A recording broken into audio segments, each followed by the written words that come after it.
Hi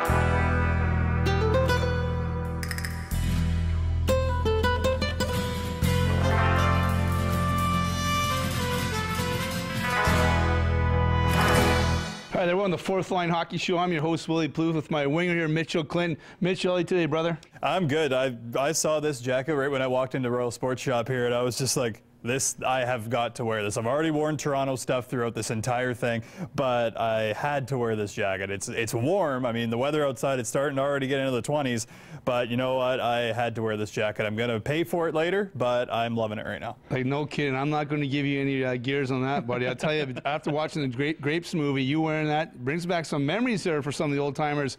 What a great show today, Mitchell. We have Austin Lotz's mom, Karen Lotz, coming in. Austin plays at the Everett Silvertips in the Western Hockey League as born in '95, a 16-year-old. We're going to talk a little bit about leaving home, playing over there, you know, all the positive things that players can get from playing in dub at a young age, and, you know, see if there's any negative things, but, you know, I think it's all pretty positive. Oh, absolutely. And I think, you know, you talk about you feeling old seeing this kind of stuff. I mean, I was born in '88, and having a 95 in the WHL already, I'm feeling old already. So, I mean, I'm curious to hear kind of the experiences that Austin's had while out in Everett. Past shows, we talked a lot about players going away, playing hockey overseas, playing hockey in the dub and, you know, Ontario Hockey League, Junior A leagues.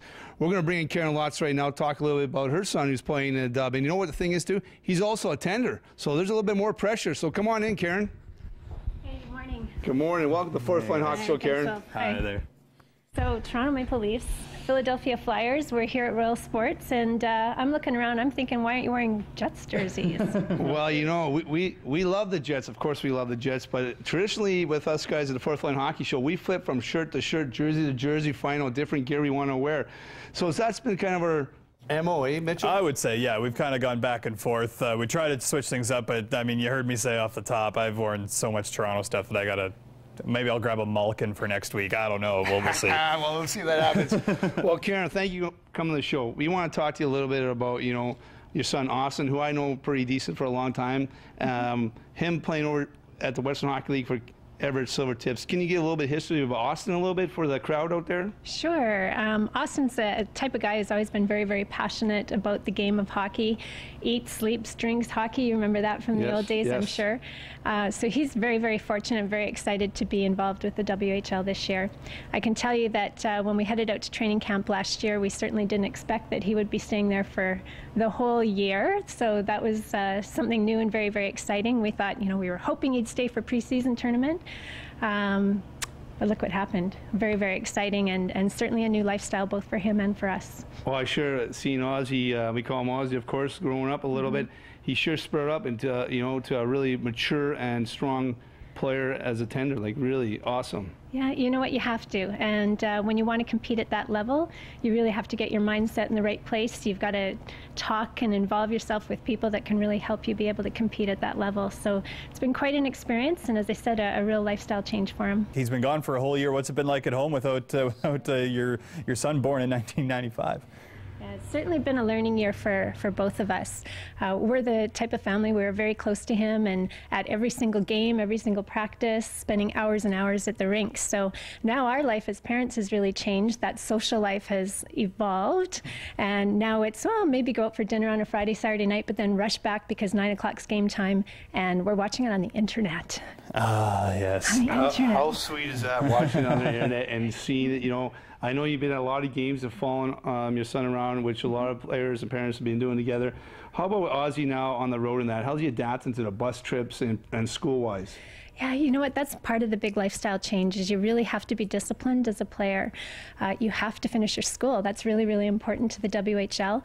If you're not making your grades, guess what? You're not going to play. Yeah, so you're going to be held back. So that is really, really important to us as parents, that there is that discipline there. So yeah, you got to have a great relationship with your teachers so that they can give you the assignments and give you that extra little coaching that you might need to be able to get through, because you're on the road a lot.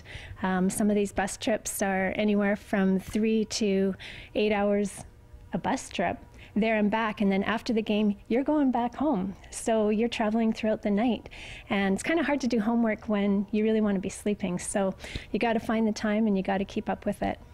And you talk about the commitment the WHL has to education. Andrew Clark, a former Brandon Wheat King, was just named the CIS's Player of the Year. So it's a big that just shows the level of commitment the WHL has. Talk about game day. Does he call you guys when he's getting the start, kind of thing, so that you guys know you definitely have to be in front of the computer by 9 o'clock? Definitely. The texts will fly if he's playing that night, certainly. It's tell everybody, and then we go to tell somebody, and they've already received a text from him. So it's a very exciting day when you get that mention that he's going to be in the game, which is great. But you never know. As a goalie, you have to always be ready. You have to be mentally ready and ready to go on the ice at any point in time, because anything can happen. As far as game day rituals, they certainly have their rituals. They have to go to school in the morning. They'll have a light skate afterwards and then come back for a little snooze and then a pregame meal, and off they go to the rink. So it's pretty exciting. Now, Karen, as a parent, can you give any words of advice to parents out there when their child is just about to leave? Like, that's their son leaving, go playing away from home, and that at 16 years old. Is there any advice you can give out there to any moms or dads out there, that can help them out? Well, I would say do your best to stay close. We're very fortunate. We're in an age now where you have great technology. You can Skype, which is awesome. So stay in touch as frequently as you can. It's a little harder to have that same emotional connection when you're so far away. If you're a little closer, maybe you get to see them more often if you can drive there. For us, that's not possible. It's a 2-flight trip to get out there to see them. So, using those, the Skyping, the texting, staying in touch with the billets is a really great thing as well, just to kind of get a feel for what's really happening, because you're not quite sure all the time whether, he's trying to make it sound great because he doesn't want you to worry or things like that. Right. So try and stay close to many people out there as you can. You talked about it's a 2-flight trip. How many times have you been out there? Well, the first half of the year we went out quite a bit. As I said earlier, we were not expecting him to stay there, so we wanted to make sure that he was well set and comfortable and had everything that he needed. So we headed out there quite a few times, probably about 3 times, and then Andrew made a trip out to Calgary when they did their Canadian swing. Back half, not quite as much, but I am heading out there on Sunday, so excited to see a couple playoff games. Yeah, you mentioned this Sunday's playoff hockey, right, coming up in Everett. How's that excitement rolling around? We are so excited. You know what, this team this year has been a fairly new team.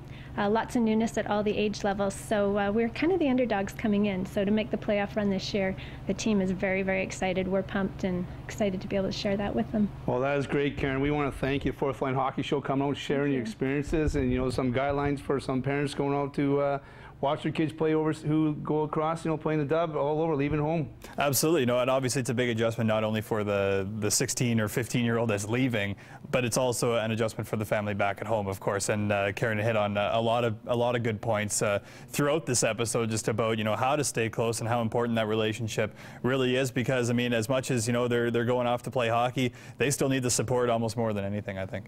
How great is that? My winger summing that up. What a conclusion. Fourth Line Hockey Show wants to thank Royal Sports Shop for letting us do our taking here. Also with our wardrobe, of course. And I'm not going to mention much about Mitchell's, but you know what? We'll let him get through the day.